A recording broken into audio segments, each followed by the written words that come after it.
은혜 공동체가 어느덧 36주년 창립 기념일을 맞이했습니다. 돌아보면 참 가슴 저미는 은혜의 현장들이었습니다. 36년 전에 참 그때도 날이 추웠습니다. 아무것도 준비되지 못한 창립주일을 맞이해서 천막에서 예배를 드리는 상황인데 그 전주간이 날씨가 너무 따뜻했거든요. 그래서 지금도 박한서님의 그에게 오는 따뜻한 내라는 소설의 제목이 항상 마음에 와 닿는 것이 따뜻했습니다. 그런데 갑자기 주일 전날 밤부터 모진 바람이 불고 기온이 극강하기 시작했습니다. 그래서 주일 새벽에 예배당 와보니 천막인데 오죽 허술하겠습니까? 너무너무 추운 거예요. 한쪽에 놔뒀던 화초 하나가 막 꽁꽁 얼어붙었습니다. 이래서는 안 되겠다 싶어서 마침 이제 갈탄 난로를 설치는 해놨는데 문제는 갈탄이 없었습니다. 있는 돈 다 털어서 그 갈탄을 사기 위해서 지금 저 간석동에 있는 주원고개에 그 갈탄 판매점이 있었어요. 거기까지 이제 버스를 타고 가서 갈탄 하나가 25kg 정도 나갑니다. 두 개도 살 수 없어서 하나 사가지고 그걸 아주 낑낑 매고 버스에 실어서, 근데 아침 일찍 버스에 실었더니 버스 기사분이 막 성화를 대세요. 아니 아침부터 그 시커먼 걸 들고 타냐고. 죄송하다 하고 그걸 박스째 들고 와서 정말 조심스럽게 앞에 두고 있다가 저 하객 상거리에서 내려서 그걸 들고 거의 1km 넘는 길을 왔습니다. 와서는 갈탄을 피우는데 이게 잘 불이 안 붙어요. 번개탄을 밑에 깔고 붙이면 잘 붙을 텐데 신문 몇 개 넣고 피우다 보니 연기만 계속 나오는 거죠. 그렇게 오전 9시가 됐습니다. 오전 9시 주일학교 예배를 드리기 위해서 저희가 이미 전도해 놓은 아이들이 있는데 그 아이들이 여러 명이 와서 천막 안에서 예배를 드리는데 곰을 잡는 거예요. 도무지 예배를 못 드려서 나중에 너무 추운데 바깥에 나가서 그저 천막 바깥에 바람이 좀 이렇게 피할 수 있는 곳에서 잠깐 예배를 드린 적이 있었습니다. 그리고 난 다음에 드디어 11시 처음 예배 드리는데 너무 추웠어요. 제 아내가 손을 연신 호흡 불면서 입었던 한복은 여름 깨끼 한복이라고 하죠. 진달래색. 제 아내가 결혼할 때 입었었던 그 여름 한복을 입고 안내를 섰습니다. 얼마나 추웠겠습니까? 그렇게 시작된 은혜의 공동체가 어느덧 36년을 맞이했습니다. 20대 후반에 정말 혈기방장했던 젊은 목회자는 어디로 사라져버리고 이제 이 모습만 남아있는 오늘이 됐습니다. 하나님의 은혜지요. 순간순간 돌아보면 정말 은혜 아닌 적이 없었습니다. 과연 이 천막교회가 존재할 수 있었을까? 불과 몇 달 존재할 수 있었을까? 시야에서 과연 얼마나 존재할 수 있었을까? 너무 햇빛이 보고 싶어서 간절한 기도 제목이 햇빛 보게 하소서라는 찬양이었습니다. 하나님께서 그 기도 들어주셔서 2년 가까이 됐을 때에 지상 2층에 상가로 올라가고 그리고 결국 거기서도 쫓겨나서 남의 땅 빌려서 가건물로 예배당을 지어드리고 그것이 너무나 감사해서 끊임없이 선교와 하나님의 나라 확장에 우리의 모든 비전을 올리려고 그러다 또 쫓겨나게 돼서 바로 이곳에 이 땅을 준비해서 예배당을 정말 죽을 고생으로 재올렸던, 돌아보면 하나님의 은혜였지요. 어떻게 인간의 힘과 능력으로 가당케 단 일이었겠습니까? 온통 하나님의 은혜였고 하나님의 도우심이었습니다. 오늘 본문을 보면서 하나님의 은혜가 얼마나 큰가를 다시 한번 새록새록 느껴봅니다. 오늘 본문에는 갈렙이 여호수아 앞에 나와서 저 산지를 기업으로 주십시오라는 어떻게 보면 좀 당돌한 요구가 등장합니다. 이 갈렙은 우리가 아는 바대로 정통 유대인은 아니었습니다. 그의 조상 중에 저 에돔 사람이 이집트에 내려가서 유대 여인과 어찌어찌해서 결혼을 했는지 모르지만 그래서 유대인이 됐던 이런 이방 종족과 혼혈된 그런 집안이 바로 이 갈렙의 집안이었습니다. 그래서 그나스라고 하는 이 종족은 에돔족 속에 반열이기 때문입니다. 그래서 사람들은 이 집안을 에돔 족속의 집안이라고 호칭했을 거고요. 게다가 이 깔렙이라는 이름 자체는 히브리 말로 개라는 뜻입니다. 굉장히 상스러운 이름이죠. 어떻게 사람에게 이런 이름을 붙입니까? 그런데 사람들은 개하고 이 하나님의 사람 당사자를 불렀습니다. 불려지는 호칭은 말도 안 되는 호칭이었지만 그는 언제나 하나님을 철저하게 의존하고 믿음으로 살아왔던 신앙의 이력을 가지고 있습니다. 여호수아는 모세의 시종이었습니다. 그러나 깔렙은 이름 없이 빛도 없이 그저 끊임없이 여호수아를 추종했던 또한 2인자였습니다마는 하나님은 이 사람을 가슴속 깊게 기억하고 있다는 것을 우리 앞에 잘 드러내 보이고 있습니다. 어떻게 보면 대단한 인물은 아닐지 모르지만 사람들이 볼 때는 개라고 불려지는 인물이지만 하나님의 가슴에는 가장 존귀했던 인물로 평가되는 그 삶을 오늘 본문은 우리 앞에 드러내 보이고 있습니다. 자, 여호수아 갈렙이 모세를 추종해서 40년 지난 이후에 모세는 하나님께 부름받고요. 여호수아는 제2세대의 리더가 되어서 가나안 정복의 최선봉에 섭니다. 그리고 5년 동안에 모든 가나안 전쟁사가 이루어지는데 우리가 새벽에 늘 살폈듯이 가나안 전쟁은 영토를 얻기 위한 전쟁의 역사만은 아니었습니다. 온전히 하나님께 순종하는 순종의 장이었던 거죠. 칼과 창의 싸움이 아니라 철저하게 하나님께 순복하는 믿음의 현장들이 바로 이 영적 전투의 가장 중요한 현장이었다는 것을 성경은 분명히 말씀합니다. 그때마다 여호수아와 갈렙은 언제나 하나님을 철저하게 추종하며 믿음으로 전진했던 현장을 우리 앞에 드러내 보이고 있습니다. 그들이 요단을 건너고 여리고를 정복하고 그리고 난 다음에 남부를 정복하고 북부를 정복하는데 어느 정도 모든 땅이 정복이 됐을 때에 하나님의 사람 갈렙이 지금 여호수아 앞에 나와서 자신의 기업을 요구하고 있습니다. 그것이 바로 저 유대 광야와 산지적이라는 것을 성경은 분명히 말씀합니다. 우리가 성경을 보면 이 갈렙은 항상 하나님을 추종했던 믿음의 사람이었고요. 그 믿음이 결코 흔들리지 않았던 성실한 사람이었다는 것을 우리 앞에 드러내 보입니다. 자, 민수기 14장 7절 이하에 보면 가데스 바네아에서 12명의 정탐꾼이 가나안 땅을 40일 동안 탐지한 이후에 그 땅에 대해서 보고를 하는데 10명은 그 땅은 우리를 삼키는 땅이다. 우리는 그들에게 필경 포로가 될 것이다. 그들의 노예가 될 것이다. 그러므로 돌아가자.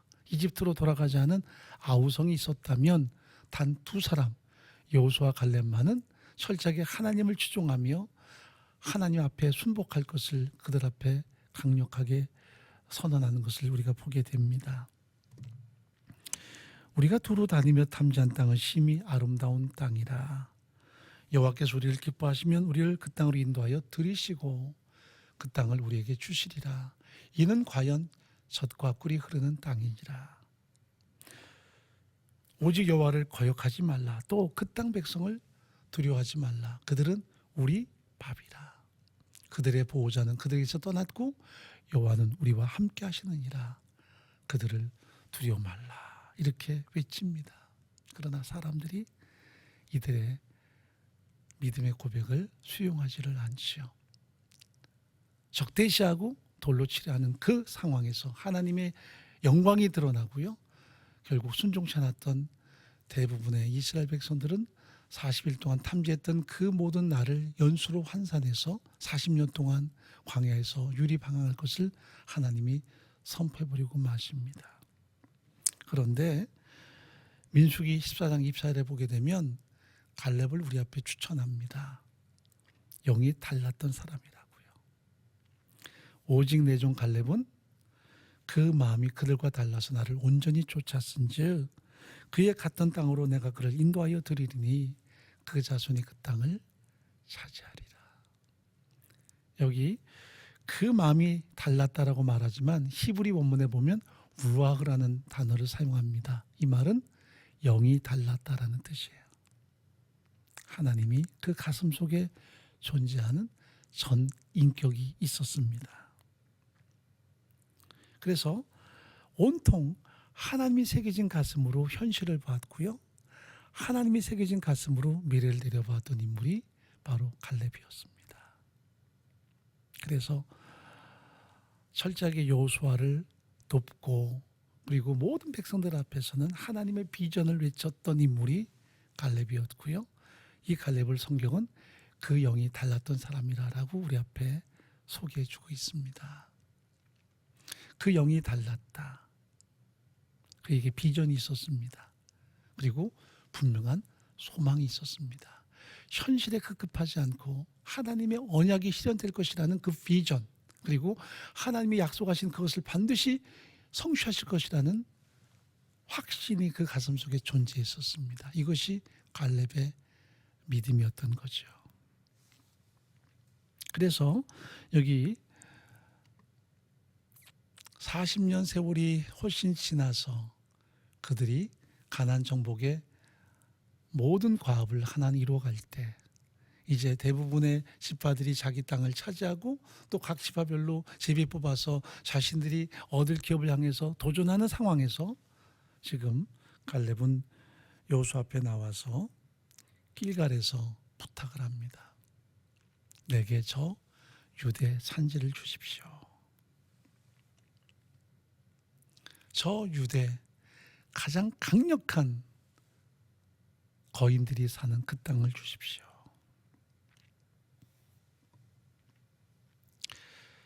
자, 갈렙은 40년 동안 일관된 순종과 헌신의 삶을 살아왔습니다. 그래서 9절에 한번 읽어보실까요? 그날에 모세가 맹세하여 가로되 네가 나의 하나님 여호와를 온전히 쫓았은즉 네 발로 밟는 땅은 영영이 너와 네 자손의 기업이 되리라 하였나이다 하면서 모세가 그에게 주었던 언약을 상기시키며 이제 여호수아에게 자신이 요구하는 기업을 주실 것을 부탁하고 있습니다.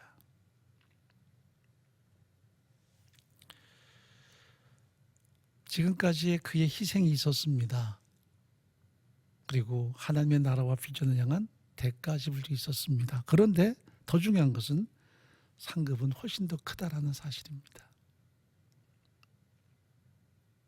물론 지금 다 이루어진 건 아닙니다. 손에 잡히는 상황도 아닙니다. 계속해서 그는 전쟁을 수행해야 되고 훨씬 더 강력한 대적을 향해서 전진해야 되지만 그는 이미 하나님의 언약이 실현될 것을 확신하고 있습니다. 이 산지를 내게 주십시오. 반드시 하나님이 이 땅을 얻게 하실 것입니다. 이미 정복해서 텅 비어있는 땅이 아니었어요. 강력한 대적이 있는 곳, 높은 성이 있고 가장 강한 안악자손이 있는 그 현장을 자기 기업으로 달라고 지금 갈렙은 요청하고 있는 것입니다. 자, 10절부터 한번 읽어보죠. 오늘날 내가 85세로 돼. 모세가 나를 보내던 날과 같이 오늘날 오히려 강건하니 나의 힘이 그제나 이제나 일반이라 사오매나 출입에 감당할 수 있사온즉 그날에 여호와께서 말씀하신 이 산지를 내게 주소서. 당신도 그날에 들으셨거니와 그곳에는 아낙 사람이 있고 그 성읍들은 크고 견고할지라도 여호와께서 혹시 나와 함께 하시면 내가 필경 여호와의 말씀하신 대로 그들을 쫓아내리이다. 여기 혹시 나와 함께 하시면이란 번역이 조금 아쉽게 됐습니다. 원문에 보면 만일 하나님이 나와 함께 하시면, 하나님이 나와 함께 하신다면 나는 반드시 그 땅을 차지하게 될 것입니다.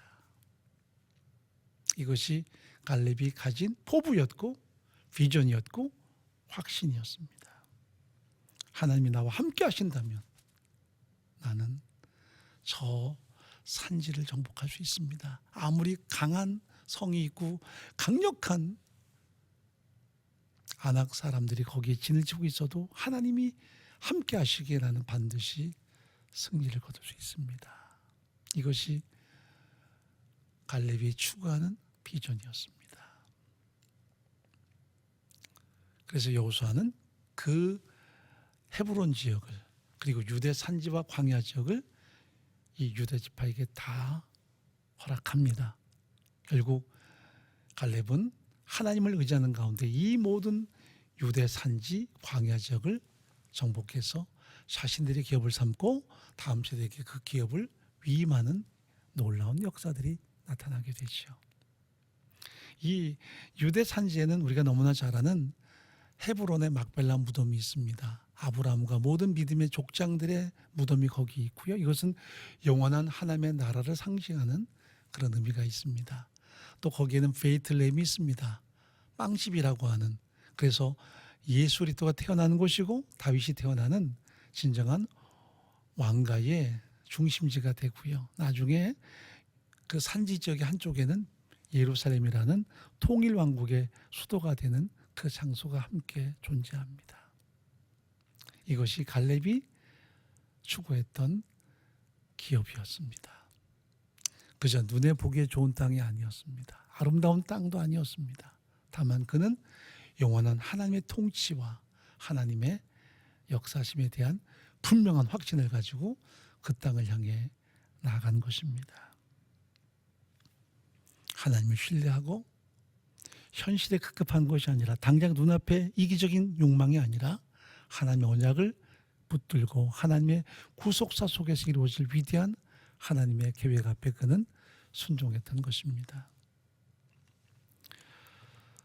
오늘 36주년 참 돌아보면 은혜만 가득한 현장입니다. 저는 지금의 은혜 공동체를 꿈꾼 적이 없습니다. 그저 천막에서도 그저 감사하며 최선을 다했을 뿐이고요. 시야에서도 천막을 벗어나니 너무 좋더라고요. 곰팡이균에 감염돼서 목을 상하든 어떻든 참 좋았습니다.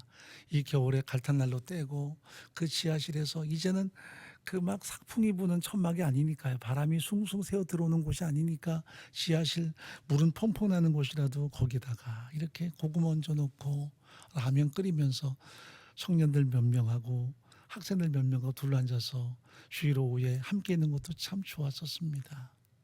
그러다가 2층에 올라갔을 때 한 1년 동안은 저희가 커튼을 하나도 안 쳐서 예배 시간에 막 태양이 장렬을 했습니다. 왜? 햇빛 보고 싶어서 기도했는데 왜 커튼을 칩니까?